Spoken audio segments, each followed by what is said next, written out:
નમસ્કાર. વેબિનારમાં જોડાયેલ દરેકનું સ્વાગત છે. આજે ગિરનારી મંડળનો 644મો વેબિનાર છે. આજના વક્તા છે જૂનાગઢના શ્રી દિનેશભાઈ બી ખાંટ સાહેબ, જેઓ આપણને રોજિંદા જીવનના રસાયણો અને તેના અણુસૂત્રો ભાગ 3માં વધુ કેટલાક રસાયણો વિશે માહિતી આપશે.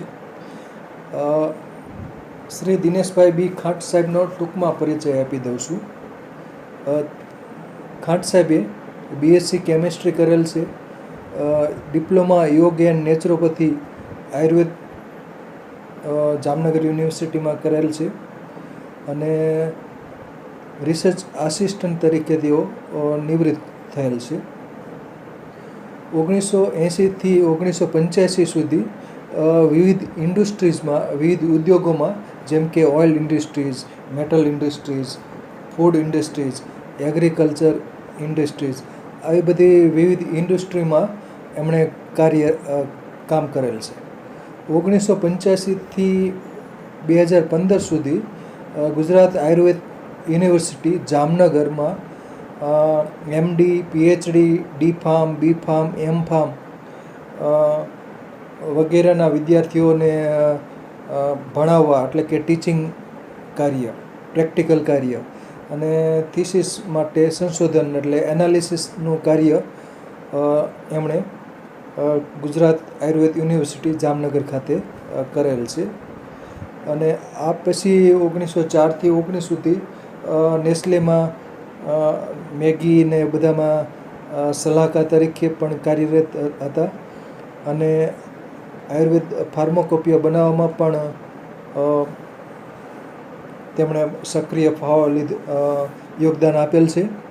અને નિવૃત્તિ પછી વિવિધ પ્રકારના વેબિનાર, શ્રીમદ ભગવદ્ ગીતા વગેરેમાં કાર્યરત છે. વિવિધ શિબિરોમાં પણ, ઘણી બધી શિબિરમાં પણ, વનસ્પતિ પરિચયની શિબિર હોય એમાં પણ એ હાજર રહેતા હોય છે. તો શ્રી દિનેશભાઈ બી ખાંટ સાહેબને વિનંતી કે તેઓ પોતાનું વક્તવ્ય હવે શરૂ કરી શકે છે. નમસ્કાર સર. જય ધન્વંતરી.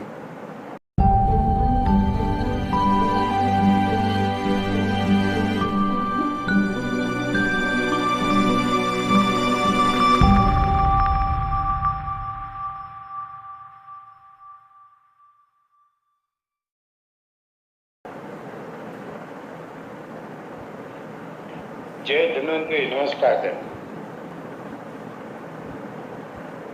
ઓમ પરમાત્મને નમઃ.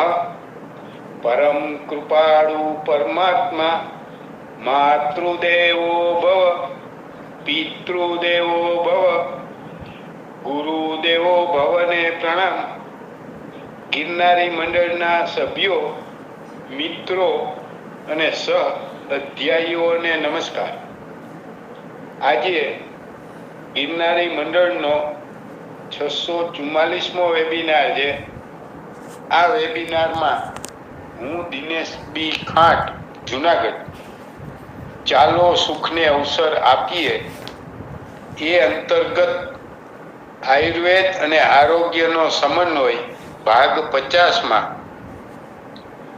રોજિંદા જીવનમાં ઉપયોગ કરતા રસાયણો અને તેના અણુસૂત્રો વિશે ભાગ 3માં હું મારું વક્તવ્ય શરૂ કરું છું. આ પહેલાના મારા વેબિનાર નંબર 621માં આહારમાં વપરાતા રસાયણો તેમજ ઘરમાં અન્ય કામમાં વપરાતા રસાયણો વિશે ચર્ચા કરેલ, જેમ કે મીઠું, સોડા એવા વગેરે 50 જેટલા આશરે રસાયણો કે જે ઘરમાં જ આપણે વપરાતા હોય છે એના વિશે આપણે ચર્ચા કરેલ. અને ત્યારબાદ 629માં વેબિનારમાં ભારતીય સંસ્કૃતિ પ્રમાણે જુદા જુદા યુગો એટલે કે પાષાણ યુગ, તામ્ર યુગ, લોહ યુગ પ્રમાણે જુદી જુદી જાતિઓ, માનવ જાતિઓ એ ધાતુઓનો ઉપયોગ કરે અને આજે આપણા જીવનમાં આવતી ધાતુઓ જેમ કે સુવર્ણ એટલે સોનું, રજત એટલે ચાંદી, તામ્ર એટલે તાંબુ, કાંસ્ય એટલે કાંસુ જેવી ધાતુઓ રસાયણ રૂપે આપણા જીવનમાં વપરાય અને એના વિશે ચર્ચા કરેલ. આજે આપણે વેદ, પુરાણ, ઉપનિષદ તેમજ અન્ય શાસ્ત્રોના વર્ણનથી લઈ આજ સુધી આપણા જીવનમાં ઉપયોગ કરતા આવ્યા છીએ અને તેવા રસાયણ અને તેના અણુસૂત્રો, તેના પ્રકારો પ્રમાણે આપણે આજે ચર્ચા કરીશું.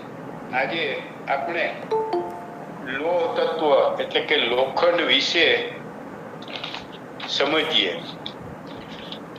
લોખંડ ગુજરાતીમાં લોખંડ કહેવામાં આવે છે, હિન્દીમાં લોહ કહેવામાં આવે છે અથવા લોહા, સંસ્કૃતમાં લોહમ કહેવામાં આવે છે, અંગ્રેજીમાં આયર્ન કહેવામાં આવે છે, લેટિનમાં ફેરમ કહેવામાં આવે છે, તેમજ અન્ય નામો છે અયસ, આયસ, કાલાયસ, લોહ, તીક્ષ્ણક, શસ્ત્રક, અયસ્ક નામથી ઓળખાય છે અને તેનું અણુસૂત્ર છે એફી. લોખંડ ભારતમાં અતિ પ્રાચીન કાળથી પ્રચલિત છે. વેદમાં અનેક જગ્યાએ લોહનું વર્ણન કરવામાં આવેલ છે. વેદમાં તેમજ રસોપનિષદમાં પણ ઉલ્લેખ છે, મનુસ્મૃતિમાં પણ ઉલ્લેખ છે. આપણા ઇતિહાસમાં પાષાણ એટલે પથ્થરયુગ, સુવર્ણયુગ, તામ્રયુગ અને લોહયુગ તરીકે વર્ણવેલ છે. આજે પણ વર્તમાન યુગમાં વિશ્વમાં સૌથી વધારે વપરાતી ધાતુ લોહ ધાતુ છે અને દરેક જીવજંતુ કીડી મકોડાથી લઈને મનુષ્ય અને મહાકાય પ્રાણી હાથી જેવા પ્રાણીઓમાં પણ તેના શરીરના પ્રમાણમાં બીજી બધી જ ધાતુઓના પ્રમાણમાં લોહ તત્વનું પ્રમાણ અનેક ગણું અને ઉપયોગી છે. આથી લોહ તત્વ એ ખૂબ જ આપણું અગત્યનું છે. આથી જ કુદરતે પૃથ્વી ઉપર જમીનની ઉપલી સપાટીથી લઈને નીચે ગહેરાઈ ઊંડાઈ સુધી પણ સર્વસ્વ દરેક દેશની જમીનોમાં ઉપલી સપાટીથી લઈને નીચે લોહ તત્વ ખૂબ જ સહેલાઈથી મળી આવે છે. એનું પણ કારણ છે કે આ સૃષ્ટિમાં બે સૃષ્ટિ છે, વનસ્પતિ સૃષ્ટિ અને પ્રાણી સૃષ્ટિ. વનસ્પતિ સૃષ્ટિમાં પણ બીજી ધાતુઓના પ્રમાણમાં લોહ તત્વ ખૂબ જ અગત્યનું છે, કારણ કે દરેક જીવજંતુ,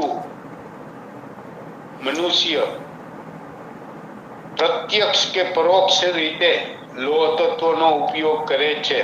જેમ કે આપણે આહાર લઈએ છીએ તો દરેક વનસ્પતિઓમાં લોહ તત્વ હોય છે. એ લોહ તત્વ વનસ્પતિઓને જમીનની ઉપલી સપાટીમાં સહેલાઈથી મળી આવે છે, એટલે વનસ્પતિ પોતાનું ગ્રહણ કરી શકે છે. પુરાણોમાં પણ શાસ્ત્રોની બનાવટમાં લોહનો ઉપયોગ કરવામાં આવતો અને આજે પણ લોહનો ઉપયોગ અસંખ્ય કરવામાં આવે છે. જેમ કે જુદી જુદી જાતના શસ્ત્રો, બાંધકામ, વાહનો અને ઘણા બધા આપણી જીવન જરૂરી ધાતુઓની વસ્તુઓમાં સૌથી વધારે પ્રમાણમાં લોહ તત્વનો વપરાશ છે. લોહ એટલે કે લોખંડને પીગાળવામાં આવે તો તેના કાળા ધુમાડા નીકળે અને ફરી ઠંડુ થાય તો તેના વજનમાં આશરે તેના પ્રકાર પ્રમાણે 5 થી 10% ઘટાડો થાય છે. પ્રકૃતિમાં પૃથ્વીના જમીનના કુલ વજનના પ્રમાણમાં આશરે 3.5 થી 4.5% લોહ તત્વો જોવા મળે છે. વિશ્વના બધા જ દેશમાં લોહ તત્વ પ્રાપ્ત થાય છે અને ભારતની અંદર લોહ તત્વની ખાણો ખૂબ જ જોવા મળે છે. જેમ કે ઝારખંડ, ઓરિસ્સા, પશ્ચિમ બંગાળ, બિહાર, છત્તીસગઢ, મધ્યપ્રદેશ જેવા ઘણા બધા રાજ્યોમાં ખૂબ જ લોહ તત્વ મળી આવે છે. લોહના પ્રકારો મુખ્યત્વે લોહના 3 પ્રકાર છે. મુંડ લોહ, જેને આપણે કાસ્ટિંગ લોહ કહીએ છીએ, અથવા બીજું નામ પિગ આયરન પણ કહેવામાં આવે છે. એટલે કે એને પીગાળીને જુદા જુદા આકાર બનાવવામાં આવે છે, એટલે એને પિગ આયરન કહેવામાં આવે છે. ત્યાર પછી તીક્ષ્ણ લોહ, જેને આપણે પોલાદ લોહ કહીએ છીએ, સ્ટીલ આયરન પણ કહેવામાં આવે છે, અને વજ્ર લોહ તથા ગજવેલ લોહના નામથી પણ ઓળખાય છે.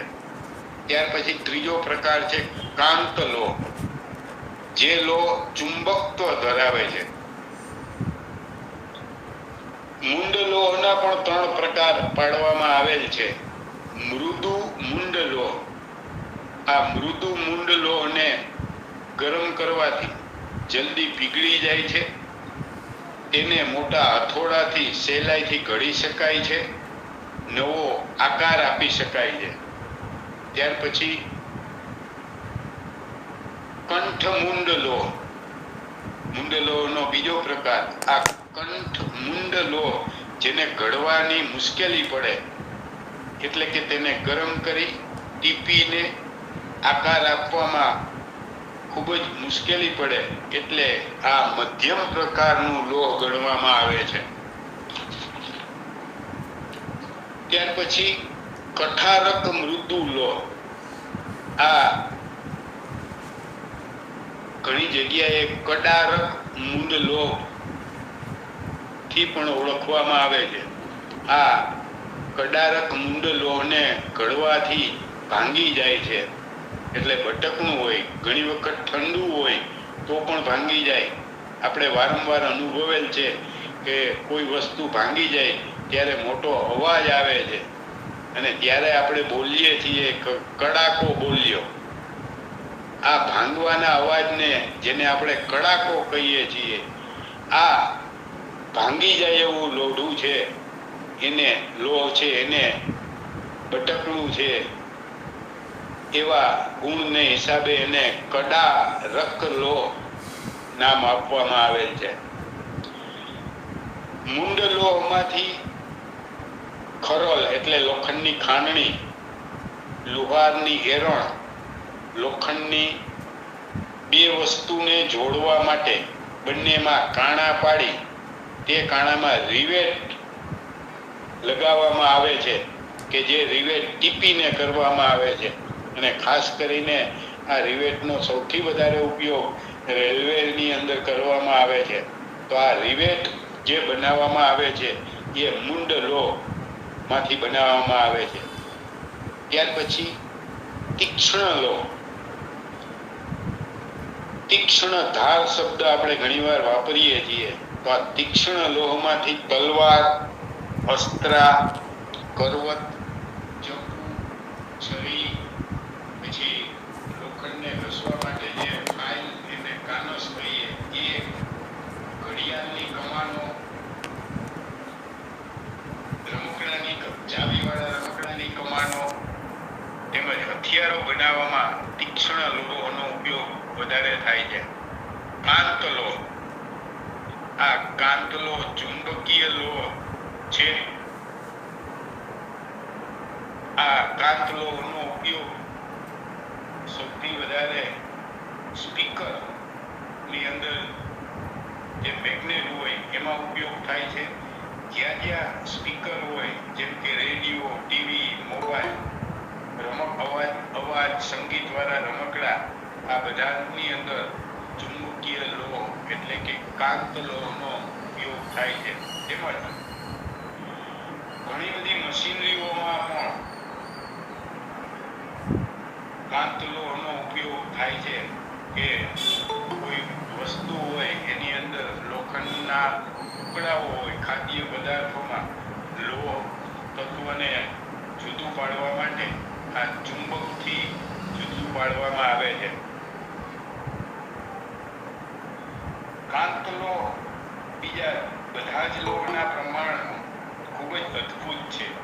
જેમ કે કાંત લોહના પાત્રમાં જળ એટલે કે જો પાણી ભરવામાં આવે અને એ પાણી ઉપર તેલનું ટીપું નાખવામાં આવે તો તે તેલનું ટીપું અમુક ક્ષેત્ર કરતા વધારે પ્રસરતું નથી એટલે કે ફેલાતું નથી. ત્યાર પછી કાંત લોહનો બીજો પણ પ્રયોગ અદ્ભુત છે કે કાંત લોહના પાત્રમાં હિંગને ઘસવાથી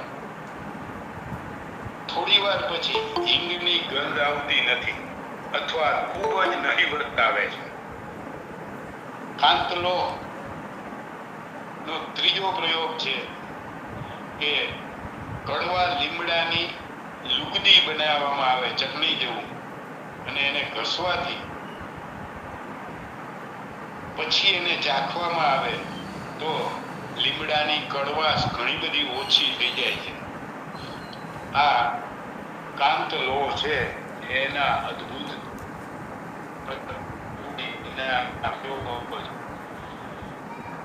પ્રકૃતિ એટલે કે પૃથ્વીમાં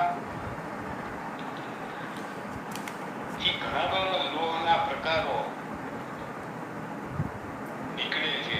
જેમ કે આયુર્વેદની અંદર ખૂબ જ જાણીતું છે મંડૂર લોહ,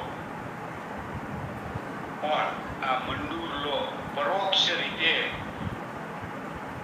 મેળવવામાં આવે છે. જેમ કે લોહને તપાવીને એને ટીપવાથી નકામો લોહ એટલે કે લોખંડનો મળ નીકળે જે કણી રૂપે નીકળતો જતો હોય અથવા તો તમે ટીપીને આકાર આપો ત્યારે ભાંગીને ટુકડા પડતા હોય અને જે છૂટો પડતો હોય અને એ કાળાંતરે પિંડ રૂપ બનતો હોય તેને મંડૂર કહે છે.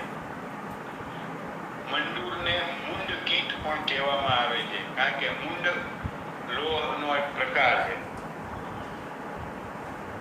મંડૂરના પણ પ્રકાર છે. જો મંડૂર લાલ રંગનું ચળકતું હોય છે તેમજ કાળાશ પડતું પણ જોવા મળે છે. જો મંડૂર પોલાણ વગરનું હોય એટલે કે નકોર હોય તો આ મંડૂર તીક્ષ્ણ લોહના મળમાંથી બનેલું છે. મંડૂર જો ચાંદી જેવું ચળકતું હોય અથવા તેને તોડવાથી ચાંદી જેવો ચળકાટ જોવા મળે તો આ મંડૂર છે એ કાંત લોહમાંથી એટલે કે કાંત લોહના કીટમાંથી મેળવેલું છે. મંડૂરની ધાતુઓ કુદરતી રીતે જમીનમાંથી પણ નીકળે છે અને ગુજરાતમાં પાવાગઢ, રાજપીપળા, વલભીપુર પાસેના ડુંગરોમાં કાળાશ પડતા પથ્થરોના રૂપમાં કુદરતી રીતે મળી આવે છે. ત્યાર પછી જમીનમાંથી નીકળતું એરી જેને આપણે ગેરું કહીએ છીએ અને આ એરી એને અંગ્રેજીમાં ઓકરે અથવા રેડ હેમેટાઇટ કહેવામાં આવે છે. તેના અન્ય બીજા નામ છે ગિરીજ, રક્તધાતુ, ગિરિમૃત્તિકા, રેય, રક્તગેરી, સુવર્ણગેરી, પાષાણગેરી, હેમગેરી જેવા અન્ય નામો છે અને આ સૂત્ર એટલે કે Fe એટલે કે આયરન 2 ભાગ અને ઓક્સિજન 3 ભાગના મિક્સચરથી બનેલું છે. ગેરિકના પ્રકારો સુવર્ણ જેવા છે એટલે એને સુવર્ણ ગેરિક કહેવાય છે અને સોની લોકો સુવર્ણને સાફ કરવામાં આને વાપરે છે. રક્ત ગેરિક લાલ કલરનું છે. રક્ત ગેરિકને હાથમાં પકડવાથી અથવા થોડી વાર પકડી રાખવાથી આપણા હાથ લાલ કલરના થઈ જાય છે અને આ આપણે પરોક્ષ રીતે અનુભવેલું છે કે આપણા માટીના વાસણો નવા હોય ત્યારે એ આપણે એને અડીએ તો લાલ કલરના થાય છે. વાપરવા માંડીએ અને એને 2-3 વખત ધોવાય પછી એ કલર પરમેનન્ટ બાકીનો થાય છે. તો આ રક્ત ગેરિક છે. પાષાણ ગેરિકમાં લોહનું પ્રમાણ વધારે હોય છે અને એ સખત હોય છે અને પાષાણ ગેરિકને હિમેટાઇટ પણ કહેવામાં આવે છે. ગેરિકના આયુર્વેદમાં દવા તરીકે ઘણા બધા યોગો છે, જેમ કે ઈરીમેરાદી તેલ, કંદર્પ રસ, કંદર્પ સુંદર રસ, કૃમિ ધાતીની ગુટિકા, ગૈરિકાદ્ય લેપ, જાત્યાદી લેપ, જીર્ણ જ્વરકની વટી, જ્વર ગુજર પારિન્દ્ર રસ, જ્વરાકન રસ, વાદ સાયસ નિશા દુધજન, પક્ષમશાંત હરલેપ, ઉષ્યાનું ચૂર્ણ, પદરાંત ગ્લો, મહાજરા કટ રસ, વિષમ જરા જ્વરકાંત લો, વર્ણ સુખરવર્તી, શ્લેષ શૈલેન્દ્ર રસ, સહકારવટી અને સોમઘૃત. આ દરેક યોગમાં લોહ તત્વ તરીકે ગૈરિકનો ઉપયોગ કરવામાં આવે છે. ત્યાર પછીનું લોહનો પ્રકાર છે કાશિશ, જેને ગુજરાતીમાં હીરાકસી કહેવામાં આવે છે, અંગ્રેજીમાં ગ્રીન વિટ્રોલ, લેટિનમાં સલ્ફેટ ઓફ આયર્ન અથવા ફેરસ સલ્ફેટના નામથી ઓળખાય છે અને તેના અન્ય નામો ધાતુ કાશિશ, બાલુ કાશિશ, ખગ, ખેચર, પાંસુ કાશિશ, પુષ્પ કાશિશ, પાંસુક જેવા અન્ય નામોથી ઓળખાય છે. એની કાશિશની પ્રાપ્તિ જમીનમાંથી પ્રાકૃતિક રીતે પણ નીકળે છે અને કૃત્રિમ રીતે પણ બનાવવામાં આવે છે. કાશિશમાં રહેલા લોહ તત્વ, ગંધક તત્વ અને જલ તત્વના વધઘટ પ્રમાણે તેના જુદા જુદા વર્ણ આવેલા છે. ઘણી વખત વાતાવરણના ભેજ લાગવાથી એના જુદા જુદા વર્ણમાં પરિણમે છે. કાશિશના પણ આયુર્વેદ દવાના ઘણા બધા યોગોમાં વપરાય છે, જેમ કે એક ત્રિશાંગ વર્તી, કાશિશ વધ્વ રસ, કાશિશાદી રસ, કુમારિકા વટી, દ્રષ્ટિ પ્રદાવર્તી, લિહારી વટી, મહાવિદ્યા ગુટી, લોહ રસાયણ, શંખ દ્રાવ મહાન, સ્વિત્રી રસ, કાશિશ ભસ્મ, અક્ષુરાક્ષ તેલ, કાશિશાદી ગુટી, કાશિશાદ્ય તેલ, ચતુર સુધા રસ, પચ્ચાન તેલ, બૃહત ચિંતામણી રસ, રજ પ્રવર્તની વટી, વેદ વિદ્યા વટી, સિત પિત્તમ જન રસ, હિંગવાદી તેલ. આવા કાશિશના ઉપયોગથી એટલે કે કાશિશ નામના લોહ તત્વોમાંથી આવા આયુર્વેદના યોગો બનાવવામાં આવે છે. ત્યાર પછી માક્ષિક, જેને સંસ્કૃતમાં માક્ષિક, હિન્દીમાં સોનામાખી અથવા રૂપામાખી, જેના અન્ય નામ છે સુવર્ણ માક્ષિક, રૌપ્ય માક્ષિક, હેમ માક્ષિક, ધાતુ માક્ષિક, મધુ ધાતુ, તાપીજ, તાપ્ય, કાશ્ય માક્ષિક નામથી ઓળખવામાં આવે છે. માક્ષિકના ઘણા બધા પ્રકારો છે, જેમ કે કોપર પાયરાઇટ. કોપર પાયરાઇટમાં લોહ તત્વ, સલ્ફર અને તાંબાના મિક્સરથી બને છે. આયરન પાયરાઇટ, જેમાં લોહ તત્વ અને સલ્ફર તત્વ હોય છે. કાશ્ય પાયરાઇટ, જેમાં આર્સેનિક, લોહ અને સલ્ફર 3 તત્વો હોય છે. સુવર્ણ માક્ષિકમાં કોપર, લોહ અને સલ્ફર હોય છે. રૌપ્ય માક્ષિક, એમાં લોહ અને સલ્ફર હોય છે. વિમલતાર માક્ષિક, એમાં પણ લોહ અને સલ્ફર હોય છે. મોટા ભાગનામાં લોહ અને સલ્ફર છે, પરંતુ દરેકના પ્રમાણ અલગ અલગ છે. જેમ કે વિમલતાર છે તો 1 ભાગ લોહ 2 ભાગ સલ્ફર. રૌપ્ય માક્ષિક છે તો એમાં Fe 2 ભાગ અને સલ્ફર 3 ભાગ. એવી જ રીતે કાશ્ય પાયરાઇટ છે તો એમાં Fe 2 3 ભાગ સલ્ફર અને 1 ભાગ આર્સેનિક છે. આમ તત્વો સરખા હોય પણ એના પ્રમાણ જુદા જુદાને હિસાબે એ જુદા જુદા એના ઉપયોગો પણ હોય. માક્ષિકના પણ ઘણા બધા આયુર્વેદિક યોગો છે. કલ્પદ્રુમ રસ, ગર્ભ ચિંતામણી રસ, ગ્રહણિક પાત રસ, ચતુર્મુખ રસ, ચંદ્ર પ્રભાવટી, જય મંગલ રસ, ત્રિપુર ભૈરવ રસ, ત્રિલોચન રસ, ત્રૈલોક્ય ચિંતામણી રસ, નૈનામૃત રસ, નવગ્રહ રસ, પંચામૃત રસ, ભક્ત વિશાવટી, મહારાજન પતિવલ્લભ રસ, મિહિરોદય રસ, રક્ત પિતાંત રસ, રત્ન ગર્ભ પોટલી, રસામૃત રસ, સર્વેશ્વર પરપટી રસ, પંચામૃત પરપટી. આવા યોગો આ માક્ષિક લોહમાંથી કરવામાં આવે છે.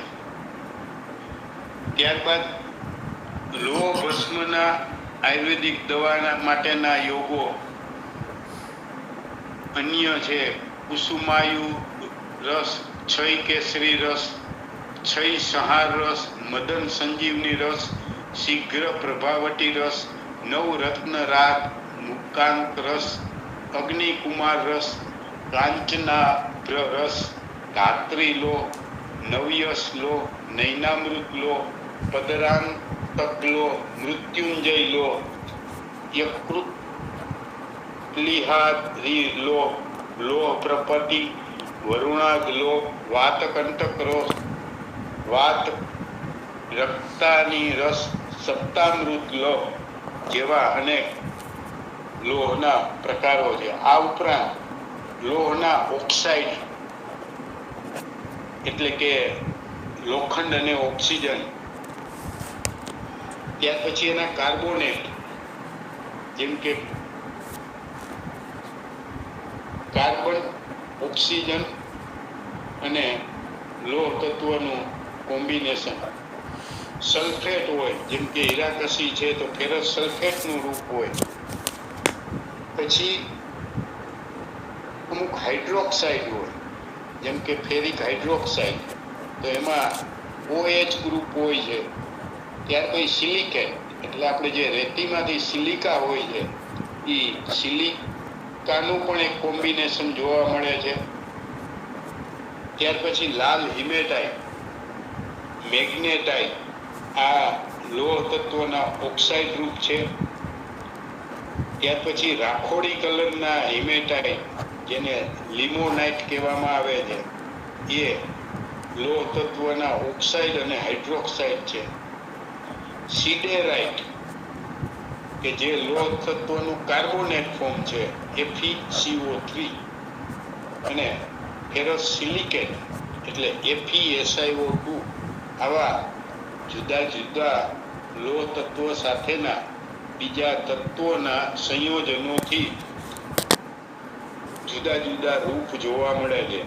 આમ આપણા જીવનમાં ચીજ વસ્તુઓના વપરાશમાં બાંધકામ, વાહન, ઓજારો, માલ મિલકત, ફર્નિચર, મશીનરી તેમજ બધી જ વસ્તુઓના પ્રમાણમાં સૌથી વધારે આયુર્વેદમાં વપરાતી ધાતુ, ત્યારબાદ સોયથી લઈને એરોપ્લેન સુધીની વસ્તુઓમાં સૌથી વધારે લોહ તત્વનો ઉપયોગ કરવામાં આવે છે.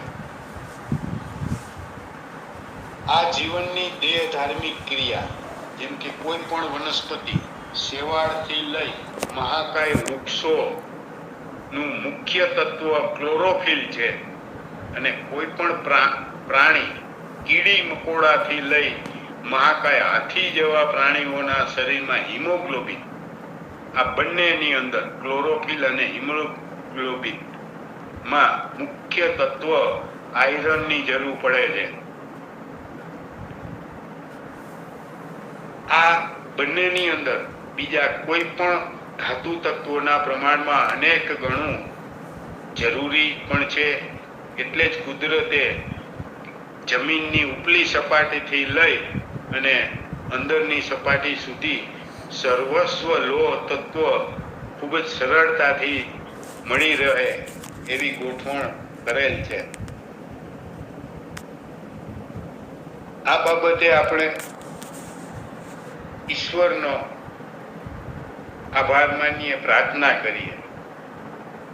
અહીં હું મારા વક્તવ્યને વિરામ આપું છું. આવતા અંકે ફરી મળીશું. જય ધન્વંતરી. આજના વક્તવ્યના મુદ્દાઓ પ્રમાણે પ્રશ્નોત્તરીની ચર્ચા કરીશું. એક એક વ્યક્તિ વારાફરતી પ્રશ્ન ઊંચો હાથ કરે, ત્યારબાદ બીજા રાઉન્ડની અંદર બીજા કોઈ વ્યક્તિને પ્રશ્ન હોય તો પ્રશ્ન કરે, અને આ પ્રશ્નોત્તરી પૂરી થયા પછી આપણે સમીક્ષા કરીશું. કારણ કે સમીક્ષામાં આપણે વધારે સમય જ્ઞાનનો લાભ લેવો હોય તો આ પ્રશ્ન વાળાને લાભ મળે એ હેતુથી પહેલા પ્રશ્નોત્તરી કરશું અને પછી સમીક્ષા કરશું. અસ્તુ. સૌ શ્રોતાઓને આભાર. જય ધન્વંતરી. આભાર. ખાસ કરીને જે હિમોગ્લોબિન છે, હિમોગ્લોબિન માટે લોહ તત્વ જરૂરી છે, તો એનો રેશિયો કેટલો હોય છે અને એ પણ જણાવો. મહિલાઓ અને પુરુષનો રેશિયો જણાવો હિમોગ્લોબિન માટે. હિમોગ્લોબિન એટલે એ તો આખો વિષય છે, એ શારીરિક ક્રિયાનો છે, અને એ આખા આપણે કદાચ ચોથા ભાગમાં ફક્ત આરોગ્ય, એમાં ખાસ કરીને આપણા શરીરના અંદર એક એક અંગ કે ભાઈ સ્નાયુમાં લોહ તત્વનું પ્રમાણ કેટલું છે, અને એના બંધારણમાં ચામડીની અંદર તો કદાચ આપણે આવતા અંકે આના પછીમાં શરીરની અંદર વપરાતા ફક્ત લોહ તત્વ વિશે ચર્ચા કરીશું. અસ્તુ. બીજું આ ચુંબક એટલે મેગ્નેટ. તો મેગ્નેટ બનાવવા માટે જે લોખંડ વપરાતું હોય, જે તમે કીધું તીક્ષ્ણ લોહ અને કાંત લોહ બોલે, કાંત લોહ, તો મેગ્નેટ થેરાપીમાં, ચુંબક ચિકિત્સામાં જે મેગ્નેટનો ઉપયોગ થતો હોય એના વિશે થોડીક માહિતી આપો. હવે આ પણ પ્રશ્ન સરસ છે, કારણ કે કાંત લોહ જે છે વેદોથી એનું વર્ણન કરવામાં આવે છે. એ એટલા માટે કરવામાં આવે છે કે આ સૃષ્ટિની ઉત્પત્તિ થઈ ત્યારે પૃથ્વીના પેટાળની અંદર સૌથી વધારે ધાતુનો ઉપયોગ આ કાંત લોહનો કુદરતે કર્યો હતો. કારણ કે એને સૂર્ય શક્તિ અને ગુરુત્વાકર્ષણના બળને હિસાબે આ સૃષ્ટિનું સંચાલન કરવું હતું. એટલે પૃથ્વીના પેટાળની અંદર ખૂબ જ મોટો જથ્થો કાંત લોહ છે અને જે અત્યારે આપણે ગુરુત્વાકર્ષણને અનુભવી શકીએ છીએ. આ જ વસ્તુ આપણા શરીરની અંદર આખા શરીરમાં ફરતું લોહી અને એમાં હિમોગ્લોબિનનો મોલેક્યુલર છે એની અંદર લોહ તત્વ જે છે એ લોહ તત્વ મેગ્નેટિક ફિલ્ડ તરીકે કામ કરે છે. એટલે સારવારની અંદર મેગ્નેટ થેરાપીમાં લોહીના સર્ક્યુલેશનને ખૂબ જ ફાયદાકારક છે. આવું ખૂબ જ ઉપયોગી પણ છે જે કાંત લોહ તરીકે છે. બીજું મંડૂર ભસ્મ અને લોહ ભસ્મ વિશે માહિતી આપો. મંડૂર ભસ્મ અને લોહ ભસ્મ વચ્ચે તફાવત શું છે? હા, એટલે લોહ ભસ્મ જે છે એ કોઈ પણ લોહ, એમાં ખાસ કરીને આપણે અત્યારે પેલાના જમાનાની અંદર જે કુદરતી રીતે લોહ ગાળવામાં આવતું, જેમ કે ઝારખંડ ને બધી જમીનમાંથી લોઢું નીકળે છે તો એની અંદર માટી હોય, એ માટીને બીજા કેમિકલ હોય એને દૂર કરીને જે લોઢું કાઢી અને સીધું ઢાળવામાં આવતું એ મૂંડ લોહ તરીકે આવતું. અને આજની તારીખે એ જ વસ્તુ છે કે જે આ લોખંડની ફેક્ટરીઓનો જે ભંગાર છે એ ભંગાર લઈ આવી એને ઓગાળી અને લોહ ભસ્મ બનાવવામાં આવે છે. પણ એની પ્રક્રિયા, એને ગરમ કરવું, એને ભાવના દેવી, એ જુદી જુદી વનસ્પતિઓનું છે. અને લોહ ભસ્મ બનાવવાની વિધિ પણ લગભગ મારા પુસ્તકોના અભ્યાસ ને વાંચન પ્રમાણે 150 ઉપર જુદી જુદી પદ્ધતિઓ છે. પણ એ જુદા રોગ પ્રમાણે છે. મંડૂર ભસ્મ છે તો મંડૂર છે એ જમીનમાંથી જ નીકળે છે અને એની અંદર કોઈ શોધન કરવાની જરૂર પડે પણ એમાંથી બીજા કોઈ તત્વો બહાર કાઢવાની જરૂર નથી પડતી.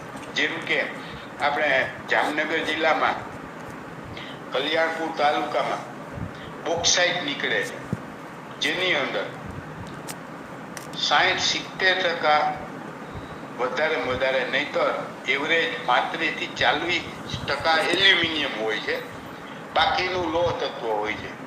એ જ વસ્તુ ઝારખંડમાં એ જ બોક્સાઇટ નીકળે છે, એમાં 80-90% એલ્યુમિનિયમ નીકળે છે.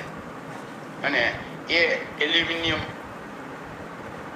ની ધાતુ પ્યોર એમાંથી કાઢવામાં આવે છે. આ મંડૂર ભસ્મ છે એ ડાયરેક્ટ જમીનમાંથી નીકળતું માટી નું શોધન ને કરી અને મંડૂર ભસ્મ બનાવવામાં આવે છે.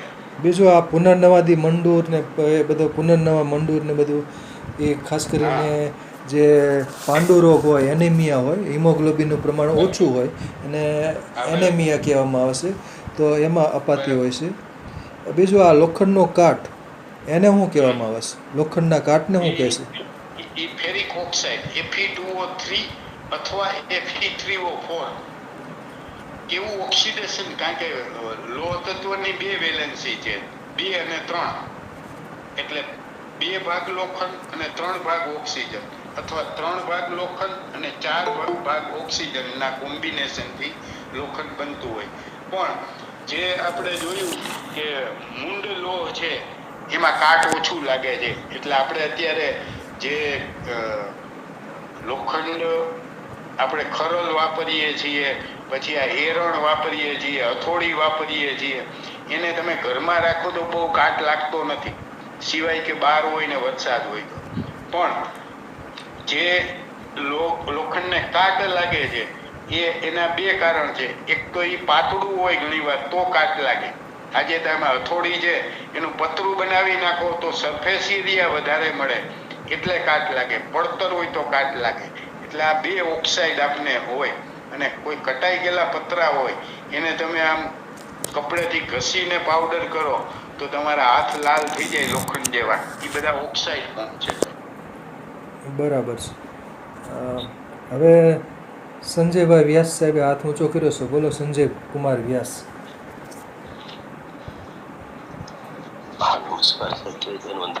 જય ધન્વંતરી. આજે સાહેબ એક પ્રશ્ન એ હતો કે આ જે લોખંડ જે છે એને ગ્રહો સાથે કોઈ સંબંધ ખરો, મતલબ એનું કોઈ તમારી સાથે બધા ગ્રહોને સંબંધ હોય તો લોખંડ એક બાકી થોડો રહી. એમાં શું છે, આપણે ગઈ વખતે આ વિશે થોડીક ચર્ચા કરી હતી, પણ ત્યારે બધી આપણે ગ્રહ સાથેના સંબંધની વાત કરી હતી. આજે ફરી રિપીટ કરી લઈ કે લોહ ધાતુ છે એટલે કે આયરનની ઉત્પત્તિ યમરાજાથી થઈ છે. બીજું, લોહ ધાતુને કેતુ ગ્રહ સાથે સંબંધ છે, કારણ કે કેતુ છે એ ગુરુત્વાકર્ષણનું બળ છે, અધોગતિનું ઈ છે, એટલે એ કાંત લોહ સાથેનું છે. એટલે કાંત લોહ છે એ કેતુ ગ્રહનું છે, કારણ કે મેગ્નેટિક લોહ સાથે છે. ત્યાર પછી હા, શનિ ગ્રહ સાથે કદાચ સંબંધ નથી. બોલું છું દાદા સાહેબ. પછી લોહ ધાતુને શનિ ગ્રહ એટલે કે સૂર્યપુત્ર સાથે સંબંધ છે, પણ એ શનિ ધાતુ સાથેનું જે લોહ છે એ તીક્ષ્ણ લોહ, જેને ગજવેલ લોહ કહીએ આપણે, કે જે હથિયારમાં આપણે વાપરતા હોય, ચપ્પુ, કરવત, તલવાર, આ બધામાં વપરાય છે. જે પોલાદી લોહ કહેવાય, સ્ટીલ કહેવાય, એ તીક્ષ્ણ લોહ છે, એને શનિ ગ્રહ સાથે છે. ત્યાર પછી કાંત લોહ પૃથ્વીના ઉપલા ભાગથી લઈને પેટાળ સુધી હોય, કે જે ગુરુત્વાકર્ષણના બળ સાથે છે. આ લોહ ધાતુ ને કારણે એટલે કે ગુરુત્વાકર્ષણને કારણે આપણે વરસાદ આવે છે, દરિયાની અંદર ભરતી ઓઠ પણ આના હિસાબે જ થાય છે, અને ગુરુત્વાકર્ષણનું બળ પણ આને હિસાબે થાય છે. આ પૃથ્વીના સાથે કાંત લોહનો સંબંધ છે. અસ્તુ. સરસ. હવે અનિલભાઈ પટેલ સવાલ પૂછશે. બોલો અનિલભાઈ. સર, કાંત લોહને ઇંગ્લિશમાં શું કહે? એમાં આમાં જે ચોપડીઓમાં લખ્યું છે એ કાંત જ બોલે છે, બરાબર. એનું કારણ છે કે આ બધા ઓરિજિનલ શબ્દો વેદથી આવેલા છે, પછી સંસ્કૃત ને તમે હું ભણ્યા હોય નહીં, એટલે એનું એનાલિસિસ કર્યું હોય છે ને, લેબર આવે, સાયન્ટિસ્ટ હોય, એનાથી નામ યુનિવર્સિટીમાં. પણ એને આપણે ઇંગ્લિશ વાળાએ પોલા જેમ કે આ તીક્ષ્ણ લોહ અને પોલાદ આપ્યું છે, હા, બરાબર. એટલે તીક્ષ્ણ લોહ છે. ઓલું કાંત લોહ છે, આ લોકો આમ ચોપડીમાં ઉલ્લેખ મળે છે મેગ્નેટિક લોહ, એમ આયરન, મેગ્નેટિક આયરન ના નામથી, બરાબર. બરોબર. એટલે એ નામ તો આજની તારીખમાં એ ટૂંકમાં કોઈ પણ જોતું હોય તો ક્યાંથી અવેલેબલ થઈ શકે? એના માટેથી આ ટૂંકમાં ઇંગ્લિશ નામ હોય તો ખ્યાલમાં આવે ને.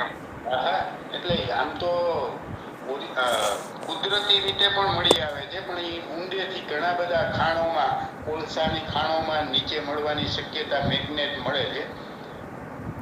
બીજું, આ મેગ્નેટ બનાવવા માટેની કોઈ વિધિ, અત્યારે જેટલા બધા મેગ્નેટ છે આ બીજી મેગ્નેટ બનાવવાની વિધિ વિશે કરંટ પસાર કરે છે. હા, એ જ કહું છું કે મેગ્નેટ એટલે અત્યારે આપણી જે પાણીની મોટર છે એની વચ્ચેની તમે જોવો ને તો એ એક વચ્ચે રોલ હોય છે, અને સાઈડના હોય છે એને પોલ કહેવાય. એ પોલ પ્લસ માઇનસ ના હોય, અને અંદરનું જે આર્મેચર હોય, હા, એટલે તમે ઇલેક્ટ્રિક આપો ને એને, એટલે એમાંથી મેગ્નેટ ઉત્પન્ન થાય ને ફરે. હવે ડાયનેમો છે એનાથી ઉલટો છે. ડાયનેમો છે એમાં વચ્ચે મેગ્નેટ આપેલું છે, અને એને તમે ફેરવો ને એટલે ઇલેક્ટ્રિક ઉત્પન્ન થાય. ડાયનેમાને ખોલો ને તો વચલું જે અંદરનો રોડ જેવું છે ને એ મેગ્નેટ નું. બરોબર. આપણે પેલા સાયકલમાં આવતા, હા હા, આવતા ને. હા, એટલે એ મેગ્નેટ ને ફેરવો તો ઇલેક્ટ્રિક ઉત્પન્ન થાય, અને ઇલેક્ટ્રિક આપો તો મેગ્નેટ ઉત્પન્ન થાય. બીજું, આ ચુંબકના પ્રકારો વિશે માહિતી આપો. ચુંબકના પ્રકારો, જેમ કે અમુક હંગામી, જેમ કે હંગામી ચુંબક હોય અને કાયમી ચુંબક હોય. પછી ચુંબકીય સોય આવે છે, પછી નાળાકાર ચુંબક આવે છે, પછી પટ્ટી આકાર ગજીયો ચુંબક આવે છે. એટલે આપણે ડાયનેમાં એક સ્ટીલ જેવું દેખાય સાહેબ, અને એક ઓલું કાળું ગ્રેફાઇટ જેવું દેખાય. આની પેલા મેં ઓલું દેખાડ્યું હતું આપણે ચાલુ કરીને. હા બરાબર. હવે એ જે કાંતલો છે ને એને તમે એ કાંત નો શબ્દ જ કાળો છે, એટલે કાળા જેવું છે એ કાંત છે. સાહેબ હવે એને ગરમ કરવા જાય, દાખલા તરીકે એનું કઈ પણ વાસણ બનાવવું હોય તો કેવી રીતનું બનાવવું? ના ભાઈ, એને ગરમ કરો તો વિસ્ફોટક ની જેમ ફૂટે. હા એ ફૂટે જ ને, કારણ કે મેગ્નેટ હોય એ મેગ્નેટ એટલે એના અણુઓનો બ્લાસ્ટ કરે ઈ. હા બરાબર. એટલે એ ગરમ કરો એટલે તમારે આમ ઉછળે ને લાગે પણ ખરું. હા એટલે જ કહો ને, બોમ્બ ની જેમ ફૂટે. હા એ ફૂટે જ. કારણ કે એના અણુઓ તો એનું વાસણ કેમ બનાવવું? તો જનરલી મેગ્નેટિક ના વાસણો ઓછા બનાવતા હોય છે, કારણ કે એનો સીધો જ ઉપયોગ થાય. બરાબર છે. ચાલો હવે બીજા તો કોને? એક 2 મિનિટ સાહેબ ઉભર્યો ચાલો ને. તો ભાઈ આ મેગ્નેટ ને આપણે કડવા લીમડાની લુગડી ઉપર ફેરવી દઈએ તો કડવાશ ઘટી જાય ને? કારણ કે જો ઈ કાંતલો હોય એટલે પ્રમાણે જોવા જાય. હા હું ઈ જ કહું ને. હા બરાબર. તો કાલે ટ્રાય કરી જોઈએ. હવે કયો સાહેબ તમે નીકળી આપણે યાદ કરવું પડશે. આ રક્તરત્ન સમુચય કે બીજી કોઈ ચોપડીમાં છે રસશાસ્ત્રની, આ એમાં આ 3 લોહની પરીક્ષા લખેલી હતી. હવે મને યાદ જિજ્ઞેશભાઈ જોશી સાહેબ જવાબ પ્રશ્ન પૂછશે. જિજ્ઞેશભાઈ જોશી.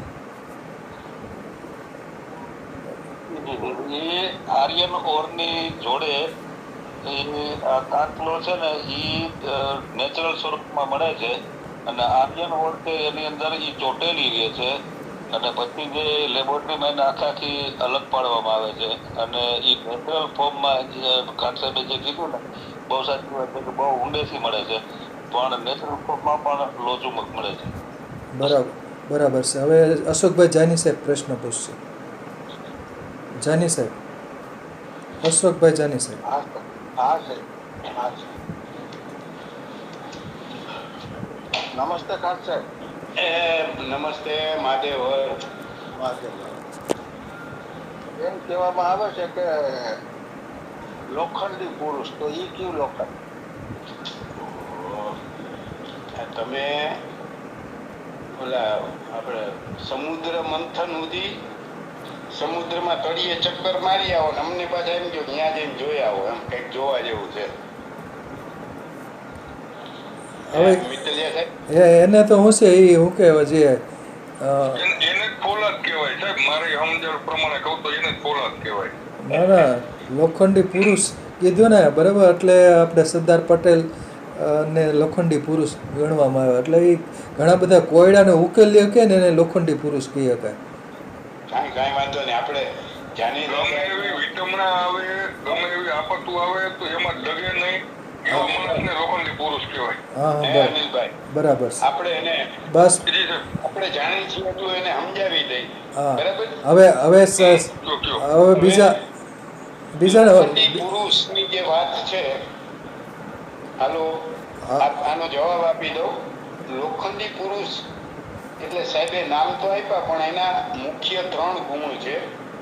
એક તો એનું શારીરિક બળ મજબૂત હોય, મનોબળ મજબૂત હોય, અને આત્મબળ મજબૂત હોય. આ 3 બળના લક્ષણો જેની પાસે હોય એ લોખંડી પુરુષ કહેવાય. હવે શારીરિક બળ જે છે એનો ઉપયોગ સાત્વિકતા માટે કરતો હોય, નહીં કે રાક્ષસી કે આસુરી પ્રવૃત્તિ કરતો હોય. તો લોખંડી પુરુષનો એ ગુણ છે કે એ સાત્વિકતાથી પોતાના બળનો ઉપયોગ કરતો હોય.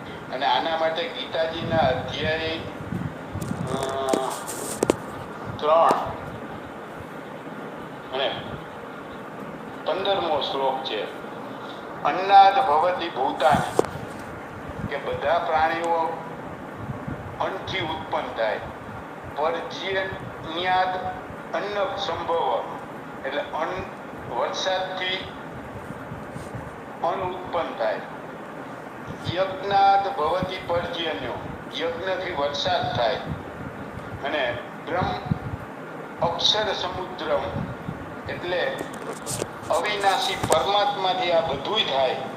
આ કુદરતની અંદર વિશ્વાસ રાખનારો જે મનુષ્ય છે ઈ સાત્વિકતા રૂપે હોય અને એના બળનો ઉપયોગ સાત્વિકતાથી કરતો હોય એવા શારીરિક બળવાળો લોખંડી પુરુષ કહેવાય.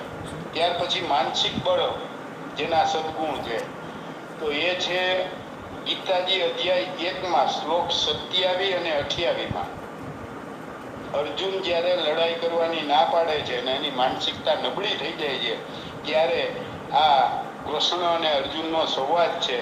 કારણ કે અર્જુનને લડાઈ કરતી વખતે સામે એના વડીલ ભાઈ પાંડવો અને એના કુળજનો દેખાય છે એટલે એ જોઈને લાગણી પ્રેમના આવેશમાં થઈ અને શોકાકુળ સ્થિતિમાં આવી જાય છે અને યુદ્ધ કરવા માટે એના અંગ શિથિલ થઈ જાય છે, કામ નથી કરતા અને એ માનસિક નાસીપાસ થાય છે અને એના શરીરમાં ધ્રુજારી આવે છે.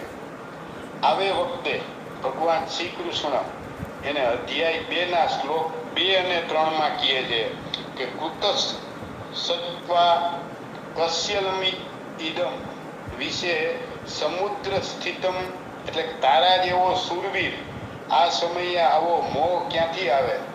આ મનોબળ વધારવા માટે કૃષ્ણ એને આ 2 શ્લોકમાં વધારે કહે છે અને આ તુચ્છ દુર્બળતાને કારણે યુદ્ધ માટે ઊભો થા અને એના માટે અધ્યાય 2 શ્લોક 14 શીતોષ્ણ સુખ દુઃખ એટલે કે ઠંડી ગરમી સુખ દુઃખ માત્રા સ્પર્શાસ્તુ ઇન્દ્રિયો સાથેના વિષયો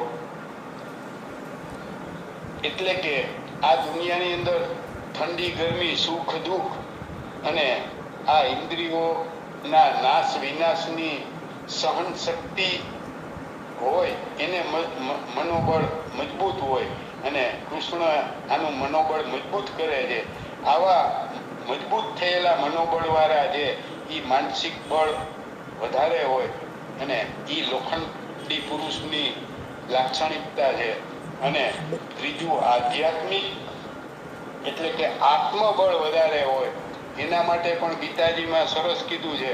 ગીતાજી અધ્યાય 2 શ્લોક નંબર 18, 19, 20, 21, 22, 23, 24, 25 ને 26 ભગવાન શ્રી કૃષ્ણએ અર્જુનનું આત્મબળ વધારવા માટે આ આટલા બધા શ્લોકમાં ઘણું બધું ઊંડાણપૂર્વક વર્ણન કરેલ છે. બરાબર છે. હવે જન્મેલાનું મૃત્યુ હવે 2 લીટી છે. હવે મૃત્યુ નિશ્ચિત છે, મરેલાનો જન્મ નિશ્ચિત છે અને ધર્મની રક્ષા, દેશની રક્ષા, આમ જનતાની રક્ષા, પૃથ્વી લોકની રક્ષા અને રાક્ષસી વૃત્તિ આસુરી વૃત્તિનો નાશ કરવા યુદ્ધ કરવું જોઈએ.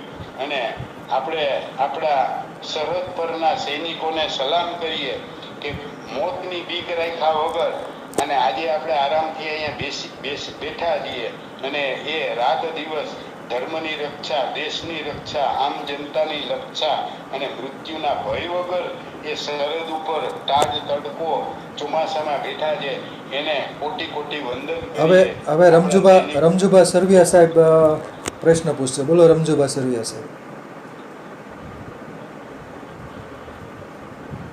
રમજુભા સરવિયા સાહેબ. હા સાહેબ, નમસ્કાર બધાને. નમસ્કાર. બોલો બોલો. બસ મેં કીધું સારું વક્તવ્ય હાલે છે ને મેં કીધું લોખંડી પુરુષનો પ્રશ્ન આવ્યો એટલે મેં કીધું લોખંડી પુરુષમાં પ્રકૃતિ પ્રધાન કઈ હોય છે? આમ તો ત્રણેય સમ પ્રકૃતિ હોય તો જ હવે આ 3 પ્રકૃતિ બને. વાત પિત્ત કફ ત્રણે સમ હોય. બરાબર. એટલે સ્થૂળ શરીર અને સૂક્ષ્મ શરીર, કારણ કે સૂક્ષ્મ શરીર જે વાત પ્રકૃતિ વધઘટ થાય અને સ્થૂળ શરીર છે ઈ સ્થાયી હોય તો સાત્વિકતા આવે અને પિત્ત પ્રકૃતિ હોય તો ઈ રાજસિક પ્રકૃતિ હોય. તો આ 3 પ્રકૃતિ છે એનો સમન્વય આવી રીતે થાય એવું હું સમજો છું. ખૂબ ખૂબ ધન્યવાદ સાહેબ. બરાબર છે. સરસ. હાલો હવે આપણે સંજયભાઈ શાસ્ત્રી હાથ ઊંચો કર્યો હતો. બોલો સંજયભાઈ શાસ્ત્રી, સંજયભાઈ વ્યાસ. હા સર, હાથ ઊંચો કરેલો, પણ જો કે જવાબ મળી ગયો, પણ છતાંય પૂછી લઉં છું કે ખાટ સાહેબ બોલો,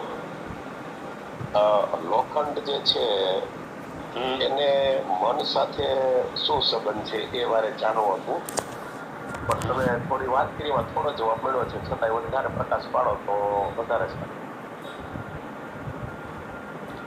લોખંડ ને મન સાથે શું સંબંધ? લોહ તત્વને હવે